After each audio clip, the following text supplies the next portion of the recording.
Once again, hello, my dear student of Standard Ninth. Welcome back once again, and today we will start a new chapter. That is chapter number 6, World after 1945. So friends, world history के लिए year 1945 एक बहुत important year है. ये वो साल था जब एक्चुअली पूरा वर्ल्ड वर्ल्ड वॉर से फ्री हुआ था. ये वो साल था जब first time atomic bomb use हुआ था. ये वो साल था जिसकी वजह से हम इंडियन लोगों को इंडिपेंडेंस मिला था. Let me fix the some brightness issue. Okay. So very important, very knowledgeable. And अब हम लोग बिल्कुल अपनी हिस्ट्री में 70 ईयर्स पीछे आ गए हैं, और पिछले 100 साल की हिस्ट्री सबको एटलीस्ट पता होनी ही चाहिए according to me. So without any delay, let's begin the chapter. So as you can see on your screen, okay, so first I am going to read the whole paragraph and then we will discuss the matters. The pages of history is full of innumerable wars fought in ancient India and the world. Yet the most destructive war which will always be remembered in the modern world is the First and the Second World War. The League of Nations was formed with the purpose of establishing permanent peace in the world, but due to certain limitation, it failed, and in 1939, World War II, World War II broke out.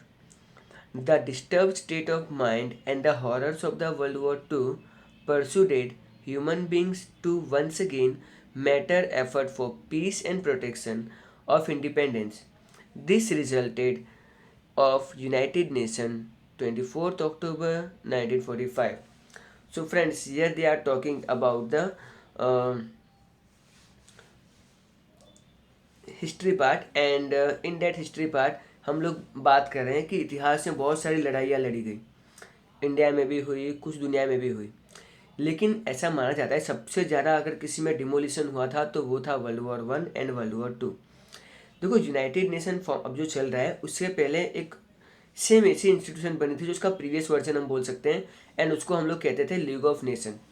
League of nation का main काम था कि दुनिया में शांति बनाए रखें, but वो fail हो गया, ठीक से वर्कआउट नहीं कर पाया, and because of it second world war फिर हुआ. तो सेकेंड वर्ल्ड वॉर के बाद में जब पूरी दुनिया कहीं ना कहीं फील कर रही थी कि अब दुनिया में शांति होनी चाहिए, और उस शांति को बनाए रखने के लिए एक इंस्टीट्यूशन का फॉर्मेशन किया गया जिसका नाम था यूनाइटेड नेशन. एंड इसका इस्टेब्लिशमेंट हुआ था 24 अक्टूबर 1945 को. So friends, now we are going to see United Nation chartered. Chartered means हर चीज़ का एक मकसद होता है. फॉर एग्जांपल, अभी मैं ये सब रिकॉर्डिंग क्यों कर रहा हूँ, ताकि आपको ऑनलाइन पढ़ा सकूँ. ड्यू टू कोविड हम लोग क्लासरूम में नहीं पढ़ सकते एक साथ. सो मेरा ये वीडियो लेक्चर लेने का मकसद क्या है, टू गिव यू नॉलेज, है ना. और मैं ये बैकग्राउंड में ये सब स्क्रीनशॉट क्यों ले रहा हूँ, बिकॉज आई न्यू कि बहुत सारे स्टूडेंट के पास टेक्स्ट बुक शायद ना भी हो. So that is why I am doing such kind of commitment. Okay, the United Nations Charter. The United Nations Charter starts with the preamble and it's explain the goal of the United Nations. Below given are the goals. तो United nation के charter से शुरू होता है और उसका भी एक प्रियम्बल है. वेल, उसके ही कुछ गोल्स यहाँ पर लिखे गए हैं. 4 goals are there and each goal I will explain you thoroughly. Okay, point number 1. There is a determination to save the future generation from the pangs of destructive war. Here emphasis has been laid on responsibility born out of international laws and mutual understanding. तो friends, पहले तो ये मतलब उनका पहला point ये है कि आने वाली जो फ्यूचर जनरेशन है उसको कैसे भी करके हम लोग डिस्ट्रक्टिव वॉर से दूर रखें. मेन रिस्पॉन्सिबिलिटी ये होगी कि दुनिया में लड़ाइयाँ क्यों होती है, जब हमारे बीच में विश्वास नहीं होता है, हमारे बीच में अंडरस्टैंडिंग बिगड़ती है.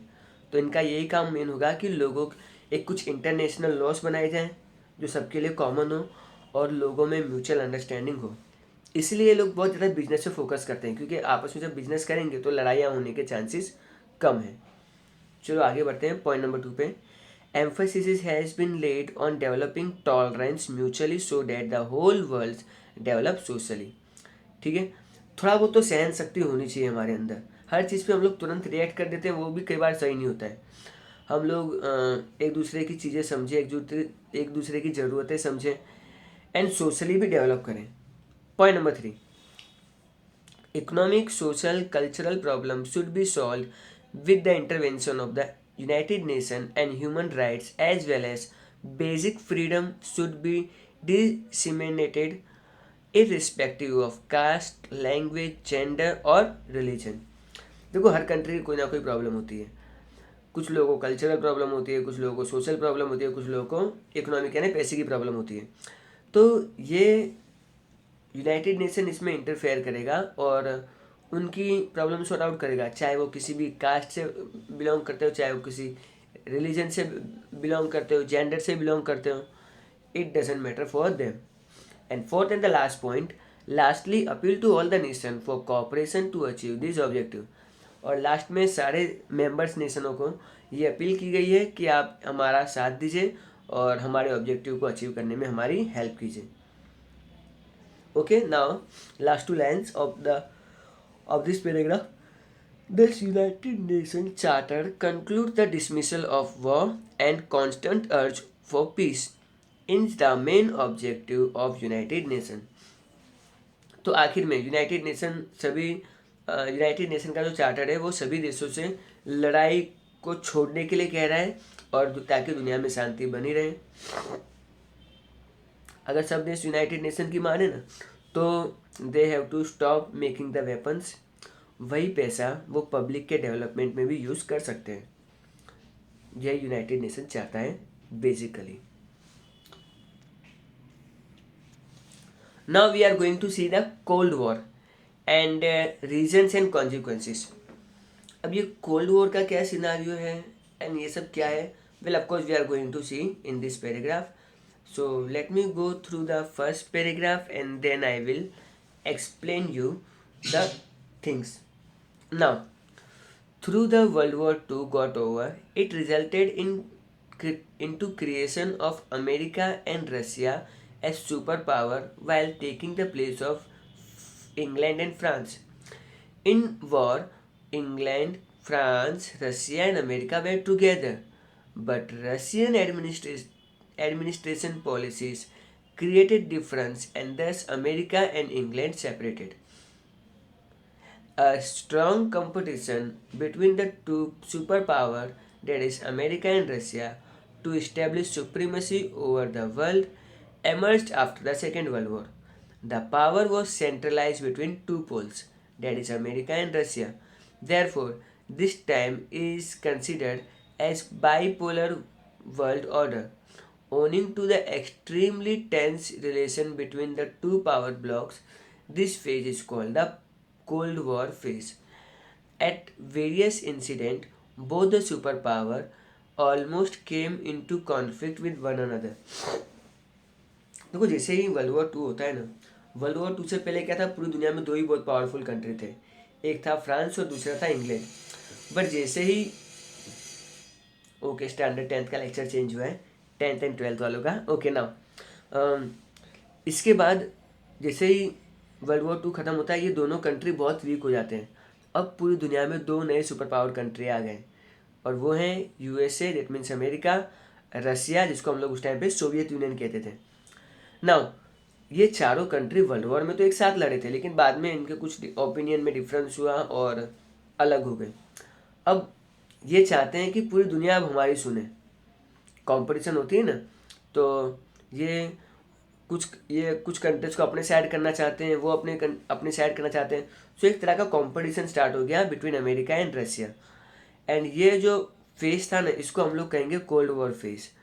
ठीक है, कई बार तो एक दूसरे के आमने सामने भी आ गए थे, पर होपफुली कुछ हुआ नहीं, जो अच्छी बात है। आगे बढ़ते हैं। There was a basic change in the relation among the powerful nations of the world after the World War. America and Soviet Union as I told you रसिया का पुराना नाम है, who had once allied and fought against the Nazi Germany and fascist Italy, emerged as a leader of two rival power bloc and military powers. The Cold War started between them.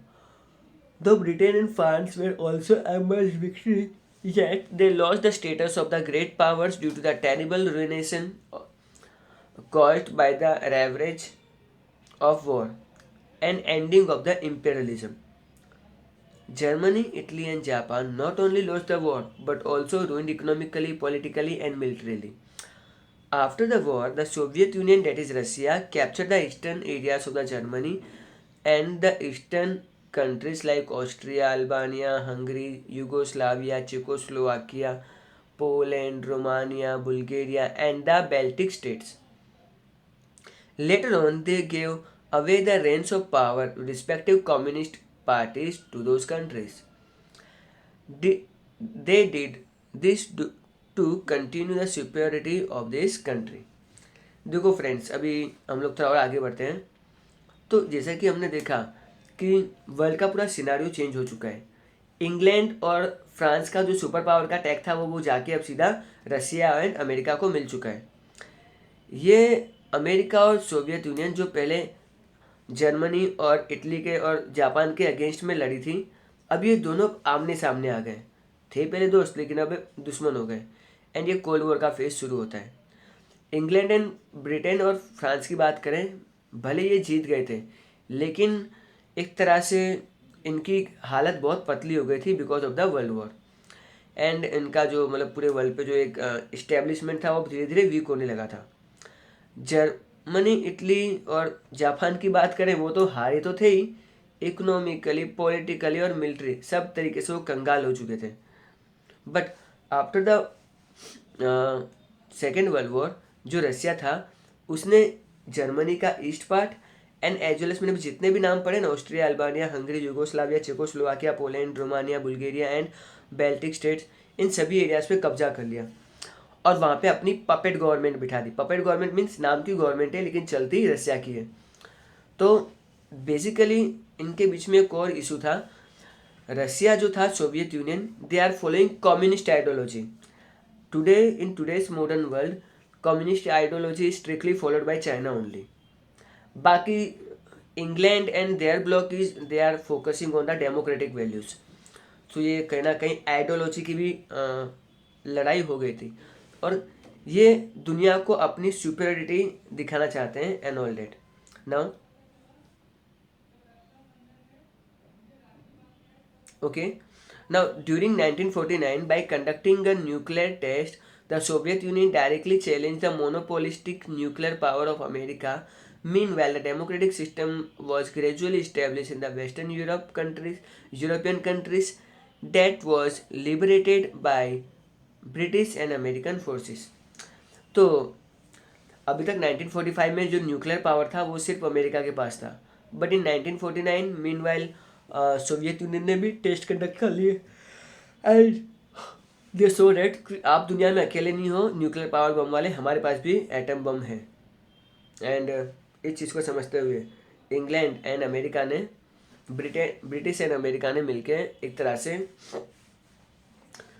एक alliance build करना शुरू किया और वो जितनी भी democratic ideology follow करने वाले कंट्री हैं उन सबको साथ में लिया। Now friends, the world distributed among the army group and friends ये ग्रुप आज भी एग्जिस्ट करते हैं। Okay, so let us go through it. One of the most important aspect of the conflict of the ideology was mutual distrust and the sense of doubt on the intention of the rival group. Owing to the fear born out of mutual distrust and doubt, both the power established their own military bases, led by inspired by America, Western democratic countries on the North Atlantic Ocean. Establish a military organization NATO. NATO का full form है North Atlantic Treaty Organization in April 1949. Thereafter, to protect southeastern countries from the onslaught on the Soviet Union communalism, America and England established one more military organization in 1945, SEATO. इसको हम लोग पढ़ेंगे South East Asiatic treaty organisation. One more military organisation CENTO, that means central Asia Treaty Organization, was established in the Middle East countries under the leadership and inspiration of England, and here various Arab countries joined the center. Later on, America took its leadership. देखो friends, यहाँ पे क्या हो रहा है, group बनाए जा रहे हैं. तो पहली चीज़ तो अमेरिका और रशिया एक दूसरे पे अपनी सुप्रीमेसी भी दिखाना चाहते हैं, पर एक दूसरे से डर भी रहे. डर क्यों रहे? क्योंकि पता नहीं कब कौन एटम बम से अटैक कर दे.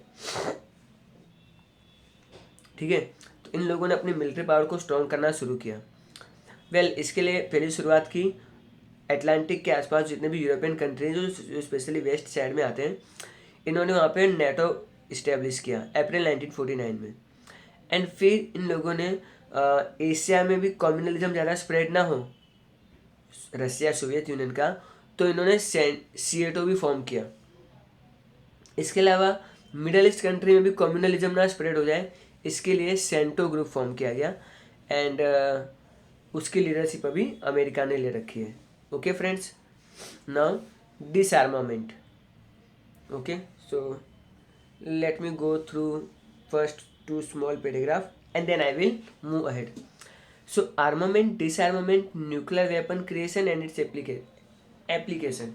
तो पहली बात, आर्मामेंट क्या होता है? अपने वेपन्स के नंबर इंक्रीज करना मीन्स आर्मामेंट. अपने वेपन्स के नंबर डिक्रीज करना मीन्स डिसआर्मामेंट. और हम लोग थोड़ा बहुत न्यूक्लियर वेपन्स के बारे में भी जानेंगे इस सेशन में, इस पैराग्राफ में. Okay friends, I am going to read the first two paragraph and so stay focus.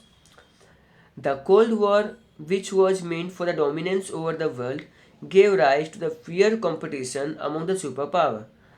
And for the sake of dominance, armament race was given a high priority. America had used atom bomb for the first time on the two cities of Japan, namely Hiroshima and Nagasaki, 1945. This way, America proved its supremacy.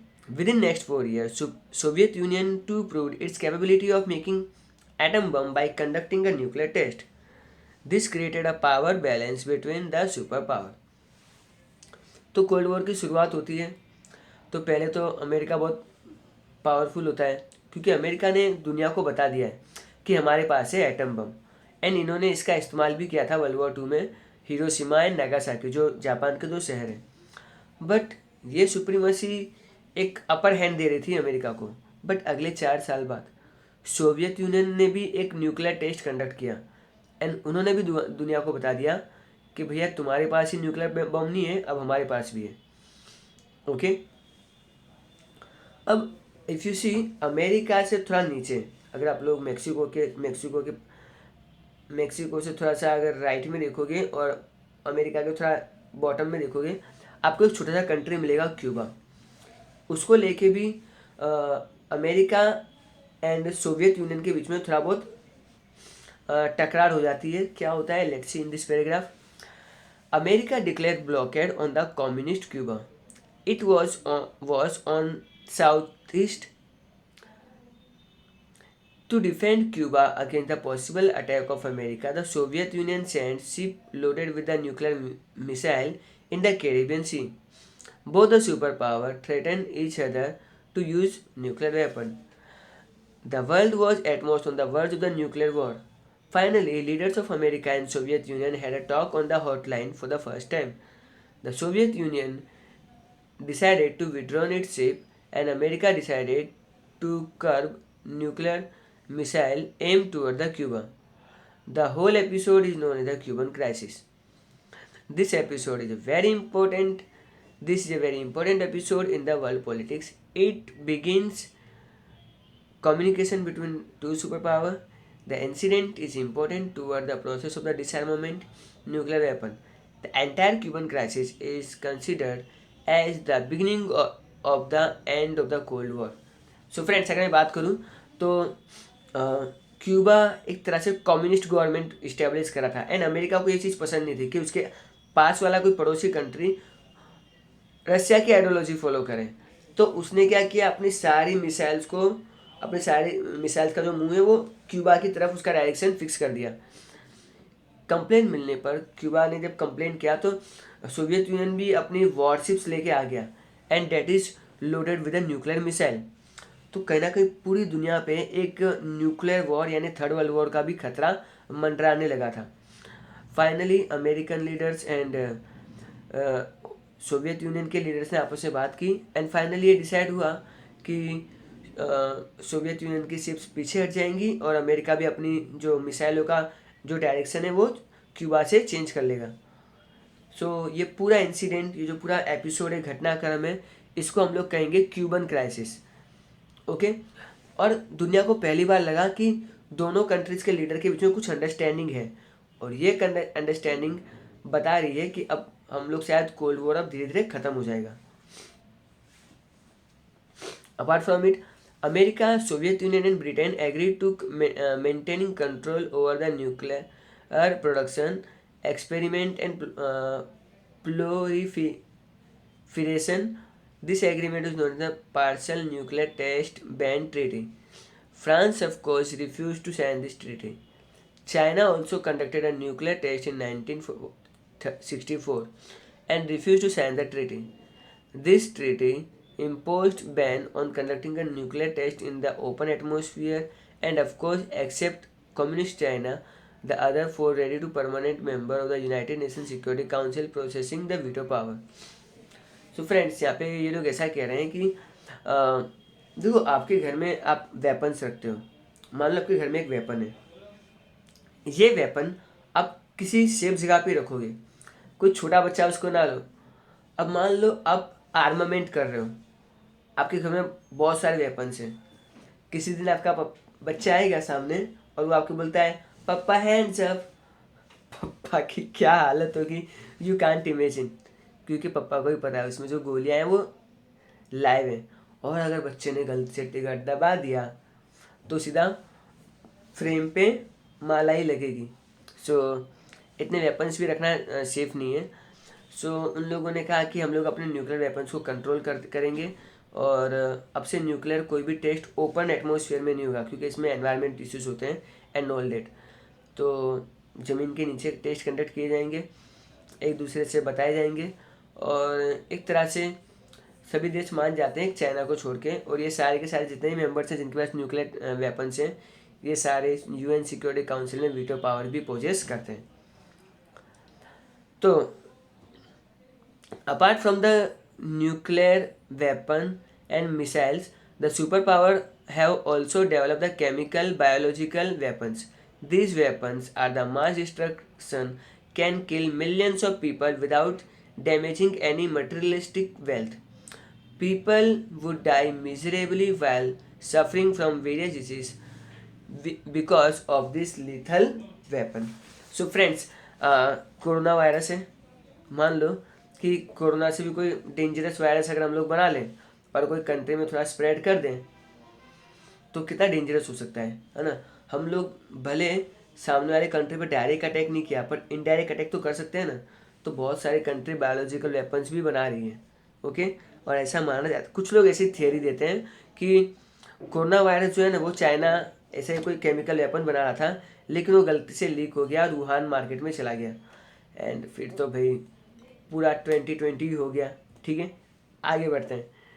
During this decade, many important far-fetching changes took place in the international politics owing to the many reasons. The Cold War among the superpower also ended, and so the Nuclear Test Ban Treaty helped in this concern. India always welcomed this treaty, but it is always supporter of the disarmament. The world will be always in danger until the disarmament of the lethal weapon were not done. अगर हम लोग पिछले कुछ 20-30 सालों की बात करें तो कोल्ड वॉर भी लगभग ख़त्म हो चुका है। न्यूक्लियर टेस्ट ट्रीटी भी मतलब काम कर रही है।